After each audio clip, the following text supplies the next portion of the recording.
ગીતા સાર.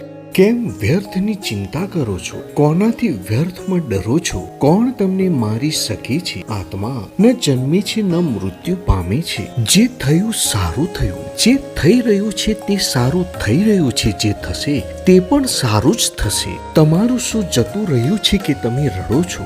તમે શું લઈને આવ્યા હતા જે તમે ગુમાવી દીધું? જે લીધું અહીંથી લીધું, જે આપ્યું અહીં જ આપ્યું. જે આજે તમારું છે કાલે બીજાનું હશે, પરમ દિવસે કોઈ બીજાનું થશે. પરિવર્તન સંસારનો નિયમ છે. જેને તમે મૃત્યુ સમજો છો તે જ જીવન છે. ના આ શરીર તમારું છે ના તમે શરીરના. આ અગ્નિ જળ વાયુ પૃથ્વી આકાશથી બનેલું છે અને તેમાં જ મળી જશે. તારું મારું નાનું મોટું પોતાનું પારકું મનમાંથી કાઢી નાખો, પછી બધું જ તમારું છે. તમે બધાના છો.